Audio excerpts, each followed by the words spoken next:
जय माँ सरस्वती। नमस्कार दोस्तों, मैं सौरभ मिश्रा आपका आपके चैनल सेटअप नॉलेज पे हार्दिक स्वागत और अभिनंदन करता हूँ। एएलटी ग्रेड का परीक्षा दिसंबर और जनवरी में प्रस्तावित है और परीक्षा शेड्यूल आपको ऑलरेडी सब पता ही हो गया है। टेलीग्राम व्हाट्सएप पे हमने भी पोस्ट किया है और कहीं से आप पहले भी जानते होंगे।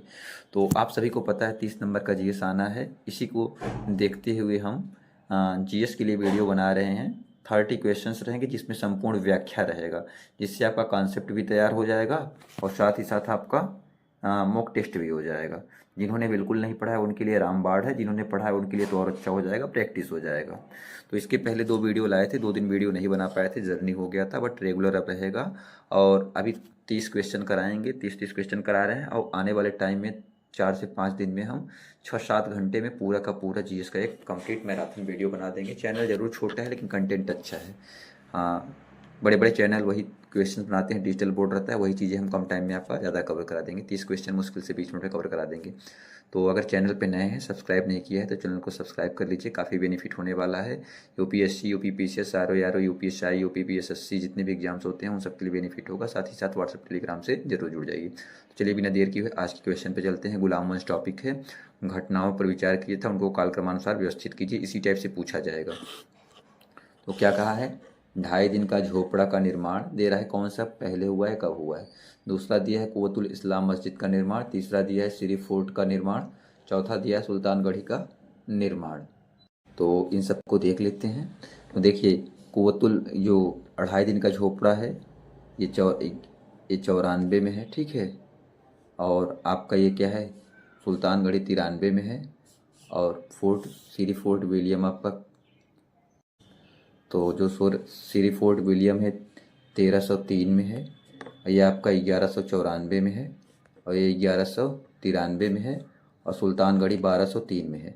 तो पहले क्या आना चाहिए, कुव्वतुल इस्लाम आना चाहिए, फिर 2.5 दिन का झोपड़ा आना चाहिए, फिर सुल्तानगढ़ी आना चाहिए, फिर सिरी फोर्ट आना चाहिए, यानी 2 1 4 3। तो आइए देख लेते हैं कौन सा विकल्प सही है। 2 1 4 3 क्या दिया है इसमें, 2 1 3 एंड 4 1 विकल्प कूट सही नहीं दिया गया था, बाकी हमने जो बता दिया वो यही है। चलिए देख लेते हैं। तो 2.5 दिन का झोपड़ा का निर्माण 1194 ईस्वी में कुतुबुद्दीन ने, उसमें विकल्प ही गलत दे दिए थे। कई बार जानते हैं आयोग का सिस्टम ऐसा रहता है, गलत दे देते हैं। मोहम्मद गोरी के आदेश पर कुतुबुद्दीन ने कराया था। कुव्वतुल इस्लाम मस्जिद का निर्माण कुतुबुद्दीन ने 1193 में कराया था। हम कंसेप्ट के साथ बता रहे हैं, टाइम जरूर लेंगे आपका 20 मिनट, लेकिन 20 मिनट में आपका पूरा का पूरा कंसेप्ट करा देंगे। सीरी फोर्ट का निर्माण अलाउद्दीन खिलजी ने 1303 में कराया था। अब मान लीजिए पूछ लीजिए किसने कराया था, तो आपको पता तो रहेगा अलाउद्दीन खिलजी ने कराया था। सुल्तानगढ़ी का निर्माण इल्तुतमिश ने 1231 में कराया था। चलिए आगे देखते हैं 2 नंबर। देखिए ये यूपीपीएससी जीडीसी में हुआ क्वेश्चन है 2013 में। निम्नलिखित में से कौन रक्त और लौह की नीति में विश्वास करता था। तो रक्त और लौह की नीति में ऐबक, बलबन, रजिया, इल्तुतमिश। तो बलबन करता था, कौन करता था, बलबन करता था। चलिए इसको देख लेते हैं। बलबन ने सुल्तान की प्रतिष्ठा को स्थापित करने के लिए रक्त एवं लौह की नीति अपनाई थी। बलबन ने अपने को फिरदौसी के शाहनामे में वर्णित अफरासियाब वंशज तथा शासन को ईरानी आदर्श के रूप में व्यवस्थित किया। बलबन ने इल्तुतमिश द्वारा गठित दल चालिसा का दमन किया, दल चालिसा को ख़त्म कर दिया था। तो चहलगामी भी कहते हैं। इसने ईरानी त्यौहार नवरोज प्रथा का आरंभ किया। पूछ लेगा नवरोज प्रथा का आरंभ किसने किया, तो बलबन ने किया। अब दिए गया है नीचे 2 कथन दिए गए हैं, एक को अभिकथन तथा दूसरे को कारण, यानी एसर्शन रीजन वाले हैं। इंग्लिश हिंदी दोनों मीडियम में है तो कोई दिक्कत नहीं होगा। दिया गया है Balban was a member of Turkan Chahalgani, यानी बलबन तुर्कानी चहलगानी का सदस्य था। उसने अपनी योग्यता के कारण अधिक महत्वपूर्ण स्थान प्राप्त किया था। रीजन और कारण दिया गया है। क्या कह रहा है आगे देख सकते हैं। तो ए और आर दोनों सही है, एक सही व्याख्या करता है, दिया है ए तथा आर दोनों सही है परंतु एक सही व्याख्या नहीं करता है। ए सही है परंतु आर गलत है, ए गलत है परंतु आर सही है। तो ए और आर दोनों सही है लेकिन ए सही आर की सही व्याख्या नहीं करता। तुर्क चहलगानी का सदस्य था वो। तुर्कानी चहलगानी का स्थापना किसने किया था, इल्तुतमिश ने अपने साम्राज्य की सुदृढ़ीकरण के लिए किया था। बलबन तुर्कानी चहलगानी का सदस्य था। आगे चलकर नसरुद्दीन महमूद के काल में बलबन अपनी योग्यता के कारण सुल्तान का खास आदमी बन गया। तो इस वजह से व्याख्या सही नहीं है। जब बलबन सुल्तान बना तो उसने तुर्काने चहलगानी का दमन कर उसे समाप्त कर दिया। इस प्रकार कथन और कारण दोनों सही है लेकिन कथन की व्याख्या कारण नहीं करता है। के लिए 3 नंबर क्वेश्चन देखते हैं, 4 नंबर देखते हैं खिलजी वंश। जो आए हैं उसी को कर रहे हैं, बाकी एक मैराथन लाएंगे वन लाइनर फॉर्मेट में, पूरा का पूरा बुक मुश्किल से 5 घंटे में कवर कर देंगे, बस भरोसा रखिएगा आप लोग। किसके शासनकाल में बड़ी संख्या में भारत में मंगोल बस गए? नासिरुद्दीन महमूद, बलबन, अलाउद्दीन खिलजी, जलालुद्दीन खिलजी। तो जलालुद्दीन खिलजी के शासनकाल में बड़ी संख्या में भारत में मंगोल बस गए थे। इसके बारे में कुछ व्याख्या देख लेते हैं जो एग्जाम के ओरिएंटेड काम का है। 1192 ईस्वी में हलाकू के पौत्र अब्दुल्ला के नेतृत्व में लगभग 1.5 लाख मंगोलों ने भारत पर आक्रमण किया, परंतु जलालुद्दीन द्वारा अलाउद्दीन के नेतृत्व में भेजी गई दिल्ली सल्तनत की सेना ने उन्हें परास्त किया और बहुत से मंगोल अधिकारी कैद कर लिए गए। संधि के पश्चात कुछ मंगोलों ने भारत में बसने का निर्णय लिया और फिर क्या हुआ कि उलगू के नेतृत्व में 4000 मंगोल भारत में बस गए, जो कि नवी मुसलमान कहलाए। जो नए मुसलमान है वो मंगोल ही थे। ठीक है, 5 नंबर देख लेते हैं। ये देखिए तुगलक वंश से एक सवाल है, ये यूपीपीएससी हायर में आया हुआ क्वेश्चन है। और आपको पता है कि ईआईटी का पेपर 2018 में हुआ है, उसके बाद हुआ है, उसके बाद अभी तक हुआ ही नहीं है, तो उसका बहुत कम क्वेश्चन रहेगा। किस शासक के शासनकाल में राग दर्पण का फारसी में अनुवाद हुआ था? अलाउद्दीन खिलजी, फिरोज शाह तुगलक, अकबर, जहांगीर। तो फिरोज शाह तुगलक के शासनकाल में राग दर्पण का फारसी में अनुवाद हुआ था। अगर स्पीड की समस्या हो, अगर रिवीजन करना हो तो आप बढ़ा दीजिएगा, ये वीडियो 1 से 2 बार जरूर देख लीजिएगा। मैं दावे के साथ कह सकता हूँ आपके एग्जाम में 30 में से 25 क्वेश्चन कहीं नहीं जाएंगे। करंट अफेयर भी हम करा देंगे। सर्वप्रथम फिरोज शाह तुगलक के काल में गुजरात के सूबेदार के संरक्षण में संगीत की पुस्तक राग दर्पण। राग दर्पण किसका पुस्तक है? संगीत का पुस्तक का फारसी में अनुवाद हुआ, जो भारतीय संगीत का पहला ज्ञात फारसी ग्रंथ है। राग दर्पण का फारसी अनुवाद किसने किया? अनुवाद तर्जुमा ए मान कुतूहल व रिसाला राग दर्पण है, जिसे फ़कीरुल्लाह ने किया था। ठीक है, इतने क्वेश्चन इससे बन सकते हैं। चलिए 6 नंबर क्वेश्चन देख लेते हैं। निम्नलिखित में से दिल्ली के किस सुल्तान ने अमानवीय दंड देना बंद कर दिया था? माने किसी को मानवीय तरीके से जो सही न हो, उचित न हो, वो दंड नहीं दिया जाएगा। रजिया सुल्तान, नासिरुद्दीन महमूद शाह, फिरोज शाह तुगलक, बहलोत लोदी। तो किसने किया था? फिरोज शाह तुगलक ने किया था। देखिए जीआईसी में ही आया क्वेश्चन है, यूपीपीएससी जीआईसी 2021 में, क्योंकि 2021 में लेक्चरर का पेपर हुआ था और 18 में एलटी का हुआ था। तो फिरोज शाह तुगलक के शासन काल को ग्रामीण समृद्धि में खुशहाली का काल माना जाता है। उसने कई मानवतावादी कदम उठाया। उसने चोरी आदि के संदर्भ में हाथ पैर नाक काट लेने संबंधित अमानवीय दंड बंद कर दिया गया। पहले होता क्या था कि चोरी के संबंध में हाथ काट दिया जाता था, नाखून उखाड़ लिया जाता था, ऐसे दंड को उसने बंद कर दिया। बर्नी इतिहासकार है, बर्नी के अनुसार फिरोज ने रियासत यानी सियासत यानी मृत्युदंड पर निषेध कर दिया, यानी उसको रोक लगा दिया। उसके शासनकाल में स्थिरता लाने का सबसे बड़ा कारण था, उसने घोषणा की बिना किसी उचित कारण के किसी भी मुसलमान का रक्त नहीं बहाया जाएगा। फिरोज के अनुसार राज्य का केवल दंड देना, एक कर वसूलना ही नहीं, मुसलमानों के लिए रक्त बहाने के लिए उसने मना किया था, बल्कि वह एक कल्याणकारी संस्था है। ये 7 नंबर देख लेते हैं। ये सैयद एवं लोधी वंश से है, टॉपिक वाइज चल रहे हैं, कोई दिक्कत नहीं होगा, बस आप वीडियो पे अंत तक बने रहिएगा। डिजिटल बोर्ड नहीं है लेकिन कंटेंट ओरिएंटेड है, जिसको पढ़ना है कहीं भी पढ़ सकता है। अगर आप कहेंगे तो हम इंग्लिश एलटी ग्रेड का पूरा करा सकते हैं। अगर किसी का इंग्लिश सब्जेक्ट होगा तो कमेंट करके जरूर बताइएगा। निम्नांकित शासकों में आगरा को, या पॉलिटिकल साइंस होगा लेक्चरर के लिए, मतलब एसएसटी के लिए। निम्नांकित शासकों में आगरा को जिसने राजधानी बनाया हुआ था? अलाउद्दीन खिलजी, सिकंदर लोदी, मुबारक शाह खिलजी, बहलूल लोदी। तो सिकंदर लोदी ने आगरा को अपनी राजधानी बनाया था। तो लोदी वंश का शासक सिकंदर लोदी ने आगरा शहर को बसाया था। 1506 ईस्वी में सिकंदर लोदी ने आगरा को अपनी राजधानी बनाया। नाप के लिए पैमाना कौन? गजे सिकंदरी का प्रारंभ इसी के शासनकाल में हुआ, जिसकी लंबाई 30 इंच थी। सिकंदर लोदी के आदेश पर एक आयुर्वेद ग्रंथ को फरहंगे सिकंदरी नाम से अनुवादित किया गया था। इतनी चीज़ें इससे बन सकती हैं, वो चीज़ें हमने बता दिया। अब 8 नंबर देख लेते हैं। निम्नलिखित में से कौन दिल्ली का प्रथम सुल्तान था जो युद्ध में लड़ता हुआ मारा गया? अलाउद्दीन खिलजी, बहलोल लोदी, इब्राहिम लोदी, सिकंदर लोदी। तो युद्ध में लड़ता हुआ मारा गया वो था इब्राहिम लोदी। ये देखिए जीआईसी 2015 में क्वेश्चन है। अप्रैल 1526 को पानीपत के मैदान में इब्राहिम लोदी एवं बाबर के मध्य युद्ध हुआ, जिसमें इब्राहिम लोदी की पराजय हुई। इस प्रकार युद्ध में मृत्यु को प्राप्त करने वाला दिल्ली सल्तनत का प्रथम सुल्तान था। लोदी वंश का संस्थापक बहलोल लोदी था। सिकंदर लोदी ने 1504 में आगरा शहर की स्थापना किया था और 1506 में आगरा को राजधानी बनाया था। ठीक है, इतनी चीज़ें हैं। अब देखिए अगला टॉपिक देखते हैं। दिल्ली सल्तनत काल के आर्थिक, सामाजिक एवं सांस्कृतिक स्थिति। एकदम सिलेबस के ओरिएंटेड है, आपको घबराना नहीं है, एकदम पूरा का पूरा। तो 9 नंबर क्वेश्चन देख लेते हैं। मध्यकालीन भारत में तकावी ऋण किन उद्देश्यों के लिए दिए जाते थे? इम्प्रूविंग एग्रीकल्चर यानी कृषि सुधार, शैक्षिक सुधार, अस्पताल विकास, धार्मिक मंदिरों का निर्माण। देखिए ये यूपीपीएससी लेक्चरर जीडीसी 2017 में हुए क्वेश्चन है। तो ये कृषि सुधार के लिए तकावी ऋण दिए जाते थे। आइए इसके बारे में व्याख्या जितने बन सकते हैं उनको देख लेते हैं। मध्यकालीन भारत में तकावी ऋण कृषि सुधार के लिए दिए जाते थे। इसकी शुरुआत मोहम्मद बिन तुगलक के शासनकाल में की गई थी। मोहम्मद बिन तुगलक ने कृषि के विकास के लिए अमीर कोही नामक एक नवीन विभाग की स्थापना की। मोहम्मद बिन तुगलक ने अपने कार्यकाल में 4 योजना क्रियान्वित की जो कि निम्नलिखित हैं या निम्नवत हैं। पहला क्या था, उसने किया था दोआब क्षेत्र में कर वृद्धि, राजधानी परिवर्तन, सांकेतिक मुद्रा का प्रचलन, खुरासान एवं कराचिल का अभियान। अब आइए 10 नंबर देख लेते हैं। निम्नलिखित में से कौन सा काल भारतीय इतिहास में सल्तनत काल के नाम से जाना जाता है? 1050 से 1205 ईस्वी, 1206 ईस्वी से 1526 ईस्वी, 1226 ईस्वी से 1709 ईस्वी, 1719 से 1850 ईस्वी। यूपीपीएससी हायर में आया हुआ क्वेश्चन है, तो सही जवाब होगा जाएगा 1206 ईस्वी से लेकर 1526 ईस्वी। तो 1206 ईस्वी से 1526 ईस्वी के मध्यकाल को भारतीय इतिहास के सल्तनत काल के नाम से जाना जाता है। 1192 ईस्वी में तराइन के द्वितीय युद्ध में मोहम्मद गोरी की सजगता और श्रेष्ठ प्रणाली के कारण मुसलमानों की जीत हुई तथा गोरी का दास कुतुबुद्दीन ऐबक 1206 ईस्वी में दिल्ली का पहला तुर्क शासक बना। और दिल्ली सल्तनत काल पर 5 वंश के शासकों ने भारत पर शासन किया जो इस प्रकार हैं। कौन कौन है देख लेते हैं। अब पूछा जाता है कि इनका शासनकाल सबसे ज़्यादा है। पहला गुलाम वंश जिसे मामूलक वंश भी कहते हैं, इसका शासन था 1206 से 1290। दूसरा खिलजी वंश, इसका शासनकाल था 1290 से 1320, 3 साल बस था। फिर तीसरा तुगलक वंश 1320 से 1414 तक, इसका 94 लगभग साल था। फिर सैयद वंश 1414 से 1451 वंश। फिर लोधी वंश 1451 से 1526 वंश। बाद में इब्राहिम लोधी मर जाता है बाबर से, तो फिर बाद में मुगल काल आ जाता है, मुगल वंश की स्थापना हो जाती है। 11 नंबर देखते हैं। सूफी संतों में अजमेर को किसने घर बनाया? शेख मोइनुद्दीन चिश्ती, शेख सलीम चिश्ती, शेख निजामुद्दीन औलिया, शेख मुबारक शाह। तो शेख मोइनुद्दीन चिश्ती ने अजमेर को अपना घर बनाया था। इसमें कुछ खास बताने लायक नहीं है, चलिए आगे चल देते हैं।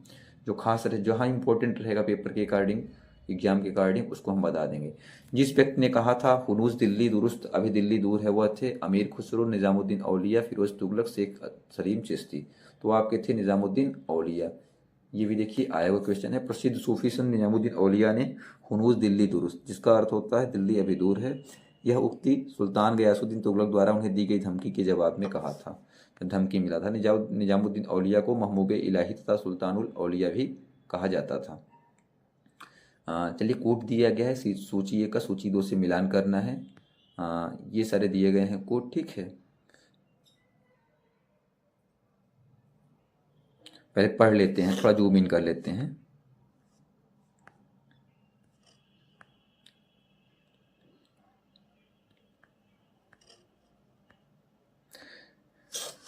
दिया है ताजुल मासिर और खजाइन उल फतूह, तारीख़ मुबारक शाही, फतवा जहानदारी, और यहाँ दिया गया है आपका ज़ियाउद्दीन बरनी, हसन निज़ामी, अमीर खुसरो और याहिया बिन अहमद सरहिंदी।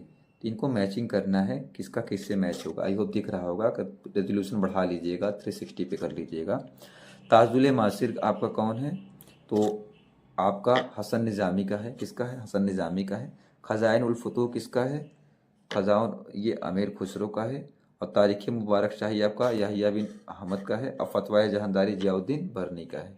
तो ए का 2, बी का 3, सी का 4, डी का 1, यही आपका सही हो जाएगा।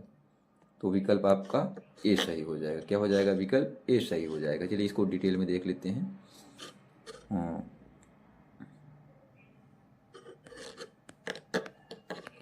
ताजुल मासिर हसन निज़ामी, खजाइन उल फतूह अमीर खुसरो, तारीख़ मुबारक शाही याहिया बिन अहमद सरहिंदी, फतवा जहानदारी ज़ियाउद्दीन बरनी, इनकी रचनाएं हैं। फिर 14 नंबर देख लेते हैं। देखिए ये भी कोठी है।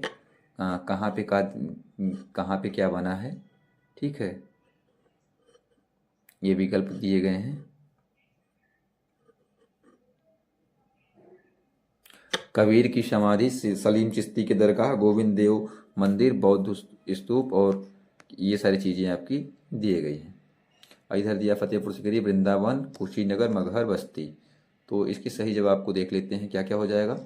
कबीर की समाधि आपका मगहर बस्ती में है। कहाँ पे है? मगहर बस्ती में है। और आपका सलीम चिश्ती की दरगाह कहाँ पे? फतेहपुर सीकरी में है। कहाँ पे है? फतेहपुर सीकरी में है। और आपका गोविंद देव मंदिर कहाँ पे है? वृंदावन में है। और बौद्ध स्तूप कहाँ पे है? आपको पता होगा, कुशीनगर में है। तो विकल्प आपका क्या हो जाएगा? विकल्प बी सही हो जाएगा। क्या हो जाएगा? विकल्प बी सही हो जाएगा। कबीर की समाधि मगहर बस्ती में है, सलीम चिश्ती की दरगाह फतेहपुर सीकरी में है, गोविंद देव मंदिर वृंदावन में है, बौद्ध स्तूप कुशीनगर में। 15 नंबर देख लेते हैं।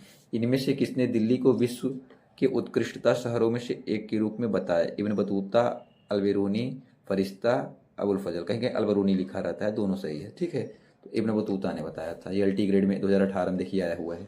हम वही पेपर जो एलटी ग्रेड आप जिसके लिए पढ़ रहे हैं 2018 में आया है, हम व्याख्या भी करा रहे हैं, पीवाईक्यू भी करा दे रहे हैं। एक तरीके से कॉन्सेप्ट, मोक, पीवाईक्यू सब एक साथ तैयार हो जा रहा है। तो इब्न बतूता द्वारा अरबी भाषा में लिखा गया उसका यात्रा वृत्तांत है, जिसे रेहला कहते हैं। पूछा जाता है रेहला किसका यात्रा वृत्तांत है? तो इब्न बतूता का है।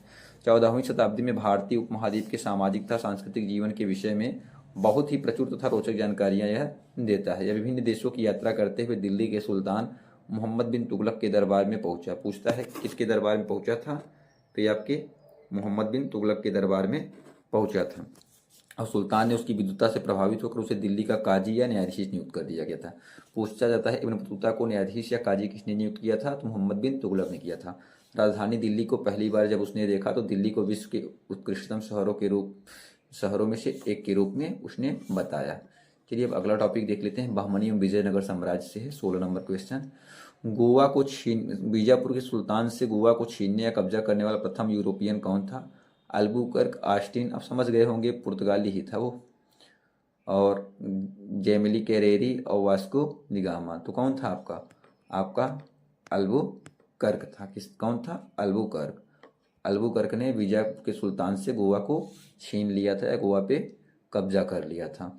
तो 1510 ईस्वी में पुर्तगाली viceroy Alfonso de Albuquerque Bijapur के यूसुफ आदिल शाह को हराकर गोवा पर विजय प्राप्त किया। अल्बुकर्क गोवा को जीतने वाला प्रथम यूरोपीय शासक था। 1505 में फ्रांसिस्को द अल्मेडा भारत में प्रथम पुर्तगाली वायसराय बनकर आया था। पुर्तगालियों ने अपनी पहली व्यापारी कोठी कोचीन में खोली थी। इससे पुर्तगालियों संबंधित जितने भी जानकारी थे पेपर में आने वाले वो मिल गए आपको। आप देख लेते हैं बाबर एवं हुमायूं। पूरा टॉपिक वाइज एलटी के चल रहे हैं। तो मुगल शासक शाह आलम द्वारा अरसलान ए जंग की उपाधि किसको दी गई? Claude Martin, Robert Clive, Antoine Polier, Shah Alam दूती। तो एंटोनो पोलियर को दिया गया। तो मुगल शासक आलम ने एंटोनो पोलियर को अरसलान ए जंग यानी युद्ध का शेर जिसे बोलते हैं उसकी उपाधि दी थी। और शाह आलम का मूल नाम अली गौहर था। 18 नंबर देख लेते हैं। बाबरनामा किस भाषा में लिखी गई थी? पारसी, तुर्की, अरबी, उर्दू। तो ये आपके टर्किश या तुर्की भाषा में लिखी गई है। देखिए हायर में क्वेश्चन है। तुझके बाबरी के नाम से प्रसिद्ध बाबरनामा मुगल बादशाह बाबर की आत्मकथा है। यह मूल रूप से चगताई तुर्की में लिखी गई है। ये क्वेश्चन पूछा जाता है बार बार। अभी हाल ही में कौन सा एग्जाम हुआ था? शायद DSSB का या बिहार स्टेट का, उसमें आया था ये। निम्नलिखित में से किन दो शासकों के मध्य 17 मई 1540 को कन्नौज के पास युद्ध हुआ? हुमायूं एवं सुल्तान मोहम्मद नुहानी, शेर शाह एवं हुमायूं, शेर शाह मिर्जा कासिम, मोहम्मद शाह एवं हुमायूं। तो शेर शाह और हुमायूं के बीच हुआ था। ठीक है, ये DSSB में पूछा गया था। देखिए BO में आया हुआ है। तो 17 मई 1540 को कन्नौज का युद्ध मुगल शासक हुमायूं एवं शेर शाह के बीच लड़ा गया। इस युद्ध में हुमायूं पराजित हुआ। इस युद्ध के बाद शेर शाह ने आगरा एवं दिल्ली पर कब्जा कर लिया। इसका ट्रिक बता दे रहे हैं डिस्ट्रिक्ट कलेक्टर कुमार सौरभ। तो देवरा का युद्ध और चौसा का युद्ध, कन्नौज का युद्ध, सरहिंद का युद्ध, इतने युद्ध हुमायूं और शेर शाह सूरी के मध्य लड़े गए हैं। निम्नलिखित में से किस शासक ने शेर शाह और अलग लोगों के, अक्सर शेर शाह सूरी से ही हुआ है उसका। निम्नलिखित में से किस शासक ने हजरत आला की उपाधि धारण की? बाबर, अकबर, शाहजहां, शेर शाह। तो शेर शाह ने धारण किया था। तो दिए गए विकल्पों में शेर शाह ने हजरत आला की उपाधि धारण की। शेर शाह सूरी का जन्म पंजाब के होशियारपुर बैजवाड़ा नामक स्थान पर हुआ था। इसके बचपन का नाम फरीद था। इसने 1540 से 1545 तक शासन किया। 1545 में कलिंजर के युद्ध के दौरान बारूद का एक गोला शेर शाह से टकरा जाने के कारण शेर शाह की मृत्यु हो गई। 8 नंबर टॉपिक अकबर है। अकबर से 21 नंबर क्वेश्चन देख लेते हैं। भास्कराचार्य कृति लीलावती का फारसी शब्द में अनुवाद किसने किया? अभी पिछला एलटी का वीडियो जिसमें हमने 25 क्वेश्चन कराया था उसमें लीलावती का दिया था कि लीलावती किसकी रचना है? तो भास्कराचार्य की है। तो अब इसमें दिया है फारसी भाषा में अनुवाद किसने किया था? बदायूनी, अबुल फजल और याहिया बिन हद सरहिंदी, फैजी। तो फैजी ने किया था। किसने? फैजी ने। फैजी ने महर्षि भास्कराचार्य की गणित पर पुस्तक लीलावती का, पुस्तक किस पे आता है? गणित पे है, का फारसी में अनुवाद किया था। लीलावती भास्कराचार्य द्वारा रचित गणित का प्राचीन संस्कृत ग्रंथ है। वस्तुतः लीलावती महर्षि भास्कराचार्य की पुत्री का नाम है और उसी के नाम पर पुस्तक का नाम लीलावती पड़ा था। पुस्तक में गणित के सूत्र एवं क्वेश्चन आंसर लीलावती को रिप्रेजेंट या संबोधित करते हुए लिखे गए हैं। इस पुस्तक में अंकगणित, बीजगणित तथा ज्यामिति के प्रश्नोत्तरों का विवेचन है। तो इससे ज़्यादा क्वेश्चन इसमें से कुछ बन नहीं सकते लीलावती भास्कराचार्य से। अब 22 नंबर देख लेते हैं।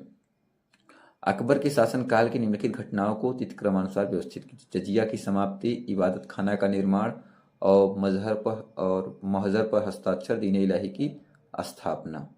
इसमें देखिए सन आपको याद होना बहुत जरूरी है।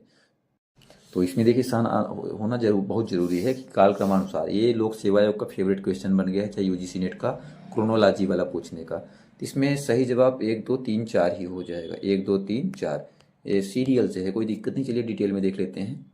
तो क्या दिया गया है, नीचे दिए गए कोड सही उत्तर चुनिए। देखिए 1 2 3 4 क्या हो जाएगा?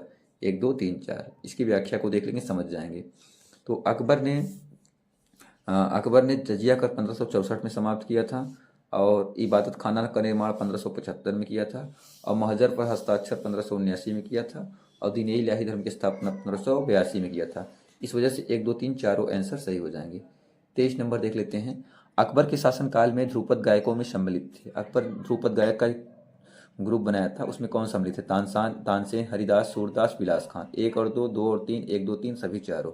तो 1 2 3 तानसेन था, हरिदास था और सूरदास। बिलास खान इसमें नहीं था। तो अकबर के शासनकाल में नवरत्न उसके राज्य को सुशोभित करते थे। अकबर संगीत को बहुत महत्व देता था। उसके शासनकाल में ध्रुपद गायकों में तानसेन, हरिदास, सूरदास, बैजू, बावरा और गोपाल सम्मिलित थे। अकबर ने संगीतज्ञों को राज्याश्रय प्रदान किया था। तो 24 नंबर देख लेते हैं। अकबर ने किस वर्ष पहली बार जजिया कर समाप्त किया? अभी इसको मैंने ऊपर ही बताया था। 1564, 1567, 1565, 1566। तो उसने कब किया था? 1564 में। और दीन इलाही 1582 भी ऊपर ही बताया था। तो अकबर ने पहली बार जजिया कर 1564 ईस्वी में समाप्त किया था। इससे पहले इसने 1563 ईस्वी में दास प्रथा यानी युद्धबंदियों को दास बनाना को तथा सोने, यहाँ पे देखिए गलत लिखा है, 1963 से 1563 होना चाहिए, तीर्थ यात्रा कर को समाप्त कर दिया था। अमरकोट के राजा वीर साल के यहाँ 15 अक्टूबर 1542 को हमीदा बानो बेगम के गर्भ से अकबर का जन्म हुआ था। अकबर का राज्याभिषेक 14 वर्ष की आयु में 14 फरवरी 1556 को पंजाब के गुरदासपुर जिले के निकट कलानौर नामक स्थान पे हुआ था। इतने क्वेश्चन अकबर से बन सकते हैं जो अभी तक पूछे गए हैं। अब जहांगीर, शाहजहां और औरंगजेब को देखते हैं। संविधान में किस वर्ष तक अनुसूचित जात अनुसूचित जनजाति के लिए लोकसभा और राज्यसभा में सीटों का आरक्षण का प्रावधान है? देखिए इसमें अलग से दे दिया गया है, तो कोई दिक्कत नहीं, हमें करने से मतलब है। हम PIQ ले रहे हैं ना। तो 2040 तक, 2035 तक, 2030 तक, 2025 तक, तो 2030 तक के लिए संविधान में अनुसूचित जाति अनुसूचित जनजाति के लिए लोकसभा और राज्यसभा में सीटों के आरक्षण का प्रावधान है। अनुच्छेद 332 के तहत विधानसभा में जनसंख्या के आधार पर अनुसूचित जाति और जनजातियों के लिए स्थानों का आरक्षण का प्रावधान है।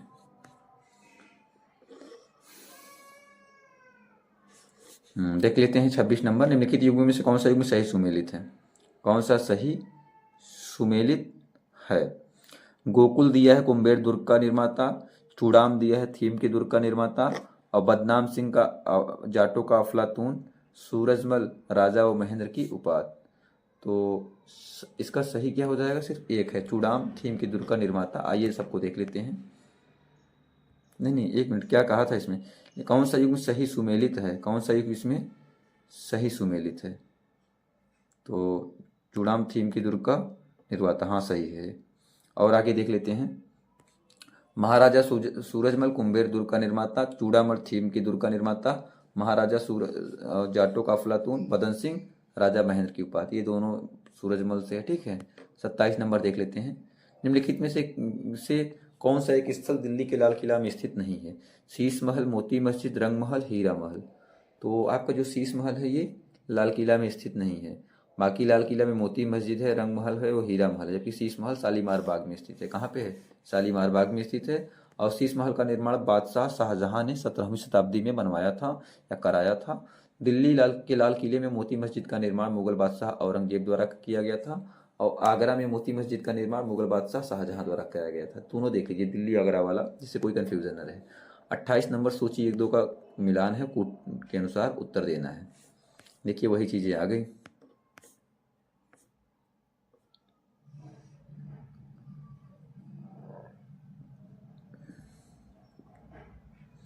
हाँ, दिया है निसात बाग, शालीमार बाग, पिजौरा बाग, आराम बाग।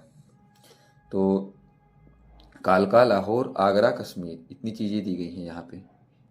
हाँ, तो आपका देखिए दिया है इतनी चीज़ें, निसात बाग, शालीमार बाग, पिंजौरा, आराम बाग। तो निसात बाग आपका कश्मीर में है, और शालीमार आपका लाहौर में है, और पिंजौरा आपका कालका में है, और आराम बाग आपके आगरा में है।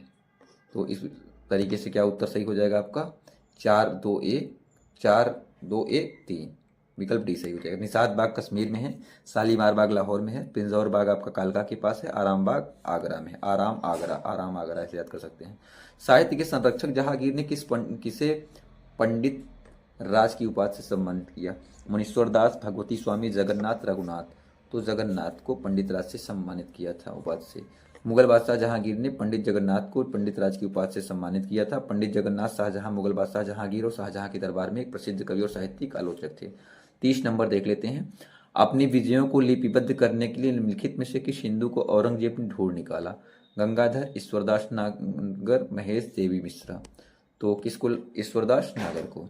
ये देखिए यूपीपीएससी आश्रम पद्धति में आता है, इस बार लेक्चरर वाले में आश्रम पद्धति भी है।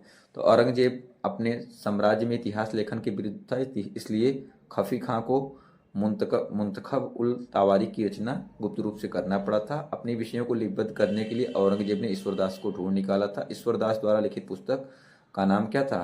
फुतुहात आलमगीरी था। तो आज के लिए बस इतना ही, 30 क्वेश्चन, जिससे आपको बर्डन भी ना हो। और 26 मिनट लगे हैं, 26 मिनट में 30 क्वेश्चन हमने व्याख्या के साथ कर दिया है। नेक्स्ट वीडियो में जो कि अगले दिन लेकर आएंगे, उसमें फिर 31 से लेकर 60 क्वेश्चन करेंगे। इसके पहले 2 वीडियो हमने एलटी के बना दिए हैं, आप उसको देख लीजिए। उसमें एंशिएंट हिस्ट्री पूरे हैं, जो कि अब तक यूपीपीएससी के द्वारा आयोजित होने वाले जीटीसी, हायर और बीईओ, एलटी, लेक्चरर, जितने भी पेपर होते हैं पीसीएस को छोड़कर के सारे क्वेश्चंस को हमने टीचिंग वाले लिए हैं इसमें। तो आप उनको ज़रूर देखिएगा। और साथ ही साथ अगर चैनल पे नए हैं, अब तक सब्सक्राइब नहीं किया है, तो प्लीज़ चैनल को सब्सक्राइब कर लीजिए, साथ ही बेल आइकन प्रेस कर लीजिए, जिससे जब वीडियो डाले तो आपको नोटिफिकेशन मिल जाए। और वीडियो अच्छा लगा हो तो लाइक करें, अपने दोस्तों को शेयर करें, मोटिवेशन मिलता है। जब अच्छी रिस्पांस अच्छा मिलता है तो काम करने का मन करता है। तो वीडियो हम 4 से 6 घंटे में पूरा का पूरा एलटी का करा देंगे। जैसे आप प्लेलिस्ट में जाके देख सकते हैं, आरओ का वीडियो हमने बनाया था, 6-7 हज़ार लोग देखते थे, तो मेरे 1000 सब्सक्राइबर भी नहीं थे। तो उसी तरीके से हम एलटी ग्रेड के लिए जीएस का पूरा वीडियो बना सकते हैं, बना देंगे। आप भरोसा कर सकते हैं हम पे। अब रेगुलर वीडियो आएगा। कभी कुछ काम हो जाता है, जैसे ऑफलाइन पढ़ाने चले जाते हैं, वीडियो नहीं बना पाते हैं, और वर्क की वजह से कभी कभी हो नहीं पाता, बट अब रेगुलर रहेगा। आप टेलीग्राम व्हाट्सअप चैनल से जुड़ जाइए, कमेंट बॉक्स में लिंक दे देंगे, या टेलीग्राम पे सेटअप नॉलेज जाके सर्च कर लीजिए। वहाँ पे हर परीक्षा का छोटी बड़ी अपडेट, यूपीएससी से लेकर के छोटी से छोटी नौकरी तक का, बड़ी बड़ी नौकरी तक का, सब वहाँ पे पोस्ट अपडेट कर दिया जाता है, साथ ही करंट अफेयर भी। तो आई होप वीडियो अच्छा लगा हो तो लाइक शेयर कमेंट जरूर करिए। अपना सब्जेक्ट बताइए, आपका एलटी में कौन सा सब्जेक्ट है, ताकि हम उस सब्जेक्ट को भी वीडियो ला सकें, जो अगर हमारे अगर संदर्भ में वो चीज़ें होती हैं तो। तब तक के लिए बाय बाय, मिलते हैं नेक्स्ट वीडियो में। Thank you so much, I love you, जय हिंद।